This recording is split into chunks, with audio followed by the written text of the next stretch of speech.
2025 మార్చిలో జరిగే పట్టభద్రుల ఎన్నికల్లో కృష్ణా గుంటూరు పట్టభద్రుల ఎమ్మెల్సీ ఇండిపెండెంట్ అభ్యర్థిగా పోటీ చేస్తున్న విద్యావంతుడు స్నేహశీల లగడపాటి వేణుగోపాల్ అన్ని వర్గాల వారికి అండగా దిశ లక్ష్యాలతో తన మేనిఫెస్టోని సిద్ధం చేసి ప్రచారంలోకి తీసుకువెళ్తున్నారు.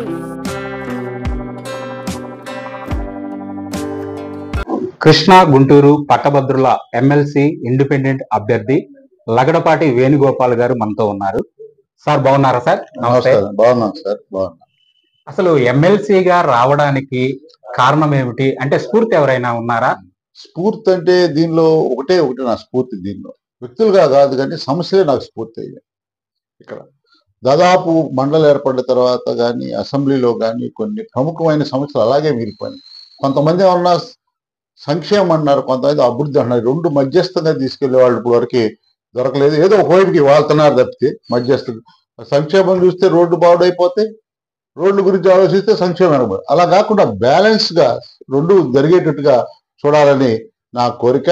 అందువల్లే ఈ సమస్యల ప్రాతిపదికన నాకు స్ఫూర్తితో నేను నిలబడాలనుకున్నాను. ప్రైవేటు అలాగే కాంట్రాక్ట్ పద్ధతిలో చాలా మంది దీర్ఘకాలికంగా టీచర్స్ పనిచేస్తున్నారు. వారికి మీరు ఏం చెయ్యాలనుకుంటున్నారు? ముఖ్యంగా నేను ప్రైవేట్ సెక్టార్ నుంచి వచ్చాను. గవర్నమెంట్ వాళ్ళలో కూడా ఒక సెక్టార్లో కూడా చాలా మంది పనిచేస్తా ఉన్నారు. ఫర్ ఎగ్జాంపుల్ పార్ట్ టైం వాళ్ళు ఉన్నారు. దాదాపు 90 మంది ఉన్నట్టుగా మనాడు చెప్పారు పర్యటనలో భాగంగా. వాళ్ళు పాపం 25 సంవత్సరాలు కూడా పనిచేస్తున్నారు అదే ప్యాటర్న్లో. వాళ్ళు తక్కువ శాలరీకి అంతే పనిచేస్తున్నారు. పక్కన పర్మనెంట్ వాళ్ళు ఎంత పనిచేస్తారు అంత పని. వీళ్ళకి శాలరీలు అందటంలా పూర్తి శాలరీ. కొంతమంది అయితే రిటైర్ అయిపోతున్నారు పార్ట్ టైం గానే. ఇక కాంట్రాక్ట్ అవుట్ సోర్సింగ్ కొన్ని సందర్భాల్లో చాలా సంవత్సరాలు 10 సంవత్సరాలు 15 సంవత్సరాలు కాంట్రాక్ట్ పనిచేస్తున్నారు, అవుట్ సోర్సింగ్ లో. కానీ వాళ్ళకి పర్మనెంట్ గా అట్లా. అసలు గురుకులాల్లోకి అయితే గెస్ట్ లెక్చరర్స్ అని ఇంకోటి ఉంది ప్యాటర్న్ గురుకులాస్.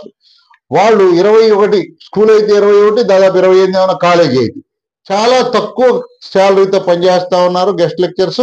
మళ్ళానేమన్నా ఎవరైనా పర్మనెంట్ వాళ్ళు ట్రాన్స్ఫర్ మీద వాళ్ళు వస్తే వీళ్ళు తీసేస్తారు. అవకాశం ఉంటే ఇంకోసారి ఇస్తారు, లేకపోతే అంతటితో మాడుకోవాల్సి వస్తుంది. వాళ్ళు కోరిన చాలా చిన్న కోరిక, మాస్టారు మాకు ఉద్యోగ భద్రత కావాలన్నారు వాళ్ళు.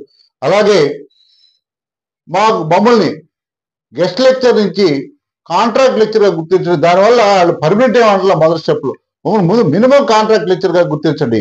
దానివల్ల మాకు కొద్దిగా శాలరీ పెరుగుతుంది, 45,000కి మారుతుంది అనేది చాలా చిన్న కోరిక అండి. మానవత్వం వాళ్ళు ఎవరైనా అంగీకరించాలని మేము భావిస్తాం. దానికోసం గట్టిగా కృషి చేస్తానని కూడా నేను చెబుతున్నాను. విద్యా వ్యవస్థ మెయిన్ ప్రధానం అండి. అవును. దేశం బాగుండాలన్నా, రాష్ట్రం బాగుండాలన్నా, మన ప్రాంతం బాగుండాలన్నా విద్యా వ్యవస్థ బాగుండాలి.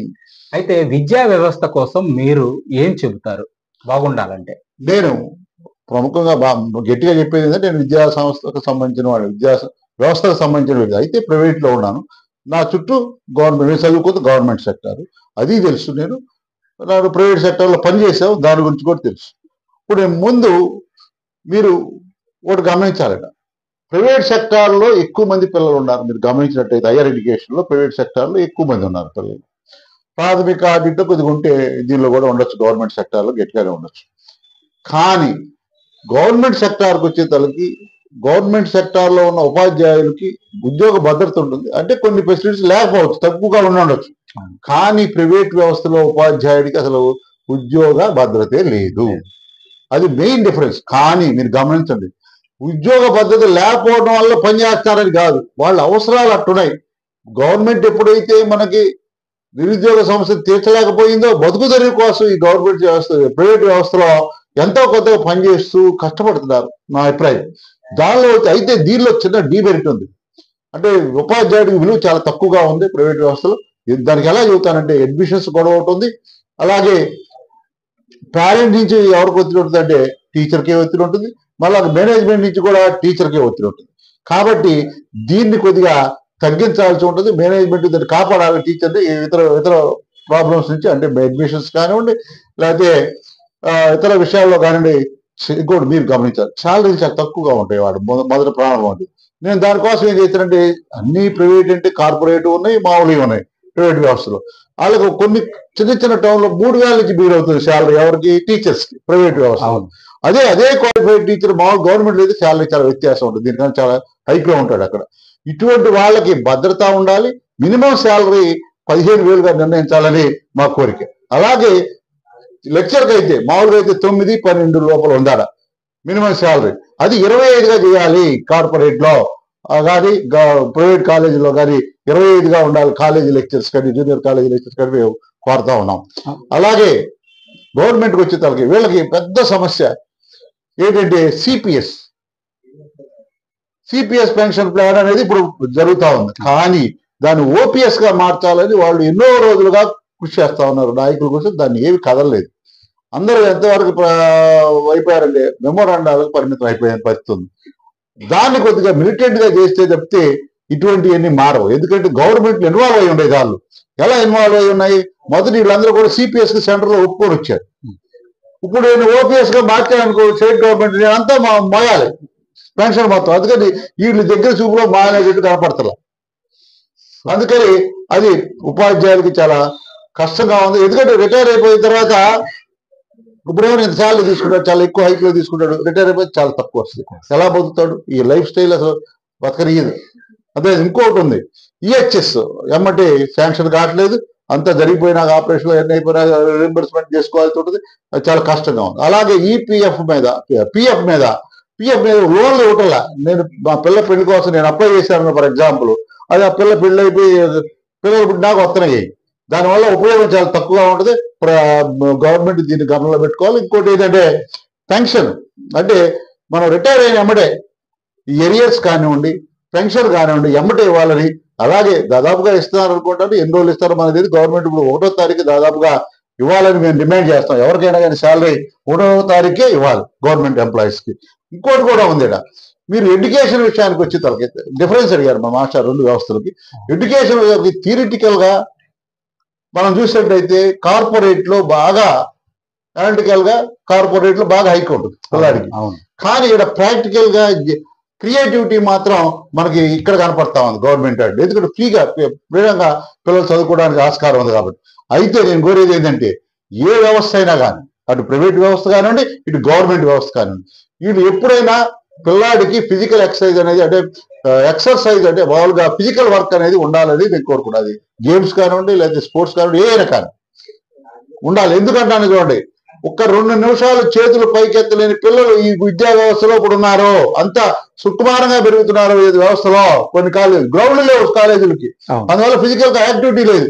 ఊరిలో 1 నిమిషం 2 నిమిషాలు నిల్చోబెట్టలేని చేతులు ఉన్నారు. వీళ్ళు దేశానికి ఏ విధంగా ఉపయోగపడతారు? అవుతారు, ఇంజనీర్ అవుతాడు. ఇంకోటి వాళ్ళు సైట్కి వెళ్ళి నిలబడాలి కదా కాసేపు ఎండలో. అటువంటి పరిస్థితి ఉండకూడదు. అందరినీ కొద్దిగా ఫిజికల్ యాక్టివిటీ ఉండాలని ఇది ప్రైవేట్ వ్యవస్థకి బాగా వర్తిస్తుంది ఈ విషయం. కాబట్టి వీళ్ళు దేశానికి ఎలా ఉపయోగపడతాడు? మన గురజాడు చెప్పాడు, ఏం చెప్పారు? కండగలవాడే మనిషి అన్నాడు. మరి ఆ కండగ దగ్గర ఆడంలో నాకు కనపడుతుందా? ఇది చూడాలి. ఈ డిఫరెన్స్ ఇక్కడ బాగుంటది ఫిజికల్ యాక్టివిటీ, ఇక్కడ ఆ విషయంలో బాగానే ఉంటుంది. ఇది బాగా డిఫరెన్స్ అని నేను గమనించాను. నేను ప్రాక్టికల్ గా చూసిన విషయాలు చెప్పారు. కాబట్టి రాజకీయ ప్రస్తావన అనేది కూడా ఇప్పుడు విద్యా వ్యవస్థలో చాలా మార్పులు చేర్పులు చేస్తుంది. రాజకీయ వ్యవస్థ కూడా అది పూనుకుంటేనే విద్యా వ్యవస్థ బాగుంటుంది. అయితే మీరు చదువుకున్న వారి ఓట్లు చట్టసభల్లోకి వెళ్తున్నారు, కానీ చట్టసభల్లో ప్రాధాన్యత అంతా రాజకీయాలదే కదా. దీనికి మీరేమంటారు? డెఫినెట్ గా అసలు నాకు రాజకీయం లేదని ఎవరున్నారు? నేను ఏదో పార్టీకి చెందిన వాడే ఉంటారు. అయితే ఇక్కడ రాజకీయాల ప్రస్తావన లేదు. ఎందుకంటే సింబల్ ఏమి లేదు దాని. అవును, ఏ రాజకీయ పార్టీ సింబల్ వేసి రావసలు మనం. అందుకే ఇక్కడ ప్రస్తావన లేదు. ఆడికి వెళ్ళినప్పుడు మనం ఎలైన్ అవుతాం, పోరాడతాం, కొట్లాడతాం, అన్ని చేస్తాం మండలిలో. కానీ ఈ ఎలక్షన్స్ లో మనకు సింబల్ ఉండదు కాబట్టి రాజకీయ ప్రస్తావన చేయొద్దని నేను గమనిస్తున్నాను. మంచి వ్యక్తుల్ని, పోరాడగలిగే సత్తా ఉన్న వ్యక్తులు ఎన్నుకోవాలని నా కోరిక. రాజకీయంగా వెలుపులు ఏది ఉండదండి ఈ వ్యవస్థలో. చట్టసభల్లో కానీ ఏడా వెలుపులే ఉండదు. అయితే కొట్లాడాలి, కొన్నిసార్లు బతిమాలాడాలి, కొన్నిసార్లు కొట్లాడాలి, కొన్నిసార్లు అడగాలి. ఇవన్నీ చేయింది జరగవు. కొంతమంది అడుగుతారు కొంతమంది అడుగుతారు మీరు ఏడో పార్టీలో చేరతారు. పార్టీ ఏదనేది కాదు సార్. ఇక్కడ పని జరుగుతుందా లేదా, పని చేయగలిగే సత్తా ఉందా లేదా, కొట్లాడగలిగే సత్తా ఉందా? ఇప్పుడు నేను అధికార పార్టీలో ఉండి కూడా కొట్లాడచ్చు, ప్రతిపక్ష పార్టీలో కూడా. అసలు ఏడా ఉన్నా కొట్లాడలేని వాళ్ళు ఎందుకని నేను అనేది. అధికార పార్టీలో ఉన్న కొట్టలేనప్పుడు, ప్రతిపక్ష పార్టీలో కొట్టలేనప్పుడు మీరు ఇంకోటి కూడా గమనిస్తున్నారు. మండలిలో మన విధానాల మీద చర్చ అనేది చాలా స్వల్పంగా జరుగుతుంది. అనవసరమైన చర్చ ఎక్కువ జరుగుతుంది. మనం వెళ్ళైతే ఇటువంటి వాటి మీద డైవర్ట్ కాకుండా చూడాల్సిన బాధ్యత కూడా ఈ మేధావుల నుంచి వెళ్ళిన ఎమ్మెల్సీలది మాది ఉంటుందని మేము కోరుతున్నాం. అలాగే మీరు మేనిఫెస్టో కూడా రిలీజ్ చేశారు సార్. అవునండి. ఆ మేనిఫెస్టోలో ఏదైతే టీచర్స్ ఈ విద్యా వ్యవస్థ కాకుండా ఇంకేమైనా అంశాలు ఉన్నాయా, వాటి గురించి చెప్పండి. దీనిలో విద్యా అంశాలే కాదు, నేను విద్యావంతులు చదువుకున్నారు కాబట్టి అన్నింటిలో ఉంటారు, అన్ని వ్యవస్థల్లో ఉంటారు. ఫర్ ఎగ్జాంపుల్ వ్యవసాయ రంగంలో ఉన్నారు, అలా సంఘటిత అంటే మనం చెప్పుకున్నాం, ఉద్యోగుల గురించి చెప్పుకున్నాం, అనే బ్యాంకుల్లో కానీ ఇంట్లో ఉంటారు సంఘటిత. మరి అసంఘటితలో వచ్చి తనకి రోజువారీ కూలికి వెళ్ళే వాళ్ళు ఉంటారు, మామూలు ప్రైవేట్ లెక్చర్స్ ఉంటారు. ఇవన్నీ దాదాపు అసంఘటితగా ఉన్నాయి, దూరంగా ఉన్నాయి, యూనియన్స్ కానీ సంఘటిత కానీ దూరంగా ఉన్నాయి. ఇవన్నీ కూడా నేను అనేది ఏంటంటే వీటన్నిటికీ మినిమం జీవితానికి భద్రత కల్పించాలి, ఉద్యోగ భద్రత ఉండాలి అసంఘటితలో అనేది నా కోరిక. అది లెక్చర్ కానివ్వండి, చిన్న పని కానీ, చిన్న ఫ్యాక్టరీ కానీ, ఏదైనా భద్రత ఉంటే కొద్దిగా సెక్యూరిటీగా ఉంటుంది. మరి మీరు చూసినట్టయితే వీళ్ళందరూ ఎక్కువ గంటలు చేస్తారు. ఫర్ ఎగ్జాంపుల్ మీరు సంఘటన కూడా సంఘటన కాదు, ఐటీ ఉద్యోగులు ఉన్నారు. దాదాపు మన నారాయణమూర్తి గారు అన్నారు దాదాపుగా 70 గంటలు అంటే 5 రోజులు 70 గంటలు పని చేయమంటారు. ఇది చాలా దారుణమైన విషయం. ఈ పని చేస్తే లాభాలు అయితే రావచ్చు, ఆయన ఇండస్ట్రీకి కానీ మన దేశానికి కానీ రావచ్చు ట్యాక్స్ రూపంలో, కానీ అనారోగ్య పాలవుతారు. తర్వాత దౌలాడుకోవాల్సి వస్తుంది వ్యక్తుల్ని. ఇటువంటి పని చేసే వాళ్ళు దొరకరు. ఇది మన అనుభవంతో గమనించాము, ఇండస్ట్రియల్ రెవల్యూషన్ కూడా అనుభవంతో గమనించాము. అత్యాశ కలిగిన పెట్టుబడిదారుడు ఏం చేస్తాడు, ఉత్పత్తిని పెంచేస్తాడు ఎక్కువ గంటలు పనిచేసి. తర్వాత ఏమవుతుంది, ఆరోగ్యాల పైన పనిచేసేవాడు ఫ్యాక్టరీలో ఉండడు. దాని పర్యవసానమే చికాగోలో జరిగే 8 గంటల పోరాటం. దాన్ని మళ్ళీ వెనక్కి తీసుకెళ్తున్నారు, హక్కులన్నీ హరించేస్తున్నారు అనేది గమనంలో పెట్టుకోవాలి. దీన్ని మేము వ్యతిరేకిస్తాం, ఇన్ని గంటలు పని చేయడానికి వ్యతిరేకిస్తాం. ఎందుకంటే ఫ్యాక్టరీ ఇది కాదు, ఫ్యూజిబుల్ కాదు. ఒక 10 ఏళ్ళు 20 ఏళ్ళు బాగానే ఉన్నట్టు ఏర్పడుతుంది, తర్వాత అనారోగ్య పాలవుతారు. ఎంత సంపాదించిన ఐటీ తర్వాత 15 ఏళ్ళు సంపాదిస్తారు, 20 ఏళ్ళు ఖర్చు పెట్టేస్తారు అంతా. ఇంకా మిగిలే చేయలేదు, అనారోగ్యం తీసుకుంటా ఉండాలి. అందుకని ప్రతి ఒక్క సంఘటన కానివ్వండి, ఐటీలో కానీ ఎవరైనా కానీ 50 ఏళ్ళ తర్వాత అది ఏదైనా రైతు వారి కానీ కూలీ కానీ ఎవరు 50 ఏళ్ళకే నేను పెన్షన్ ఇవ్వాలని ప్రపోజ్ చేశాను. అది కూడా 5,000 ఉండాలి మినిమం. ఊరినే ఇవ్వమని కూడా దాంట్లో గంట పని చేయండి.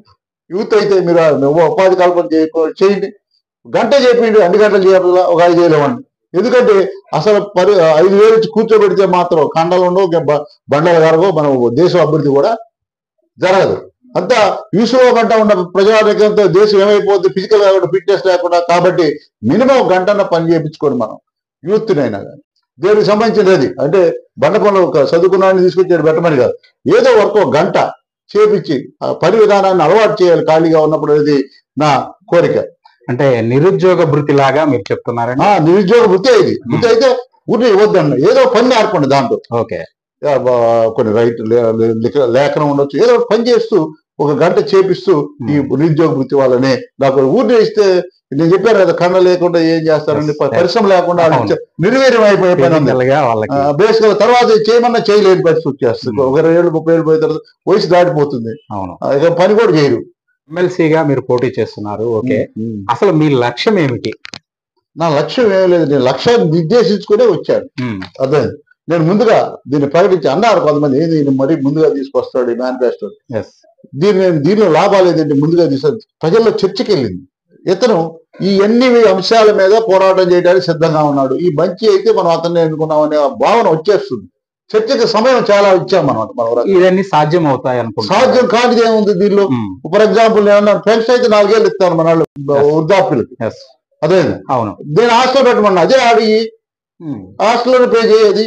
ఓకే, పీపీపీ పద్ధతిలో పెట్టండి హాస్టల్స్, దానిలో పే చేయండి. అయితే ఏముంది దానిలో లాభం ఏంది? హాస్టల్ పెడతాం వల్ల, వృద్ధాశ్రమాలు పెడతాం వల్ల మనకి వాళ్ళు చేయవతలు ఇచ్చేవాళ్ళు ఉంటారు, పడితే లేపే వాళ్ళు. ఇప్పుడు యూత్ లేదు గ్రామాల్లో, కారణం తెలుసు కదా, ఉద్యోగ కల్పన లేదు.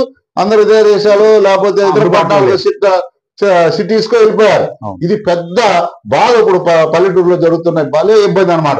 చనిపోతే నాకు కోపట్టే యూత్ కూడా లేదు, ఎందుకంటే కొన్ని రోజులు పోతే భూముల్లో పంటలు వేసే వాళ్ళు కూడా లేకుండా పోతారని నా భయం అనమాట. ఒక డిఫరెంట్ మీరు మేనిఫెస్టో తోటి ముందుకు వచ్చారు.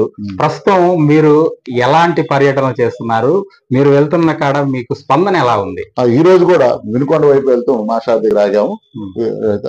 నా ప్రచారం వ్యక్తులు కలవటానికే ఎక్కువ ప్రాధాన్యత ఇచ్చాను, ఓటర్ను కలవటానికి, డైరెక్ట్ ఓటర్ కలవటానికి. దానికి కొన్ని ఆఫీసులు లేదా స్కూల్స్ కాలేజెస్ ఎంచుకొని చూసుకుంటూ పోతా ఉన్నాం మినిమం. తర్వాత ఇంకో రౌండ్ ఉంటుంది, అది డామినేషన్ అయిపోయిన తర్వాత సామాన్య ప్రజల్లో ఉన్న ఓటర్లు కూడా కలవడం అనేది జరుగుతుంది. దాదాపు వినుకొండకు వచ్చాము మేము. అయితే నర్సాపేటకు వచ్చాము, వినుకొండకు వచ్చాము. అయితే అంతా లోనకి వెళ్ళలేదు. ఈసారి లోనకి వెళ్ళి పర్యటన పూర్తి చేసుకుందాం అని వచ్చాను. నాదంతా కూడా ఎక్కువ శాతం ఓటర్తో ఇంటరాక్షన్, దాని సమస్యలు తెలుసుకోవటం, దాని పరిష్కారాలు శోధించుకోవటం, ముందుకు నడుస్తూ ఉన్నాను అనమాట. ఈ విధంగా ఓకే సార్. అన్ని చోట్ల కూడా చాలా చక్కగా సహకరిస్తున్నారు. ఓట్లు వేయటం లేదనేది వాళ్ళ ఇష్టం, కానీ ఓటర్ ఇష్టం, కానీ చాలా సహకరిస్తారు. నాకు ఆహ్లాదకరంగా జరుగుతూ ఉన్నాయి. అన్ని కూడా చక్కటి అనుభూతి కూడా మిగులుద్దని నేను అనుకుంటున్నాను. మీరు చేసే ఈ మేనిఫెస్టో కానీ ఈ కార్యక్రమాలు కానీ అందరిలోకి బాగా వెళ్తున్నాయి. మీరైతే తీసుకుని వెళ్తున్నారు. ప్రభుత్వ రంగ సంస్థలని ప్రైవేటీకరణ చేయొద్దని చెప్పేసి మీరు అంటున్నారు. అసలు దానివల్ల నష్టం ఏంటి అనేది ఎవరో చెప్పండి. మీరే ఉన్నారు, మీరే ఒక దేశం అనుకోండి. ఫర్ ఎగ్జాంపుల్, మీరు ఎలా బతుకుతారు? ఏదో ఒక చోట మనం పని చేయాలి, పని చేసుకొని దానిలో రాబడి రావాలి, బతకాలి. మరి దేశానికి ఎక్కడి నుంచి వస్తుంది రాబడి?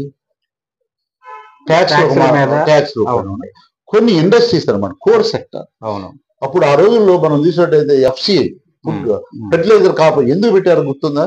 యుద్ధాలు వచ్చినప్పుడు మనం స్వయం పోషకాన్ని దెబ్బతినే ప్రమాదం ఉంది కాబట్టి మనం అది పెట్టుకొని దేశానికి కావాల్సిన ఉత్పత్తులు మనం ఉత్పత్తి చేసుకోవడానికి ప్రభుత్వ రంగ సంస్థలు ఉన్నాయి ఆ రోజు. అవును. బయట దేశాల మీద ఆధారపడకుండా ఉండడానికి. ఇట్లాగే గిడ్డంగుల్లో ఎందుకు దాచుతాం ధనాన్ని? ముందుకు రాబోయే విపత్తుల నుంచి కాపాడుకోవడానికి మనం గిడ్డంగుల్లో. అట్లాగే మన దేశంలో ఉన్న ప్రజల్లో ఉద్యోగ కల్పనతో పాటు వాళ్ళ రెవెన్యూ పెంచుతుంది, దేశం యొక్క సంపద కూడా పెరుగుతుంది. ఏంటి కోర్ సెక్టార్ మనం బయటికి పంపించకూడదు. For example telephones, railway, aeroplanes, లేకపోతే మైనింగ్ లాంటివి, లేకపోతే ఏమన్నా స్టీల్ ప్లాంట్స్, లేకపోతే మినరల్స్ సంబంధించిన అన్ని కూడా ఇవన్నీ చాలా ఇంపార్టెంట్ అనమాట. ఈ దీనిలో లాభాలే కానీ నష్టాలు ఉండవు. జనరల్గా 99% లాభాలే వస్తాయి.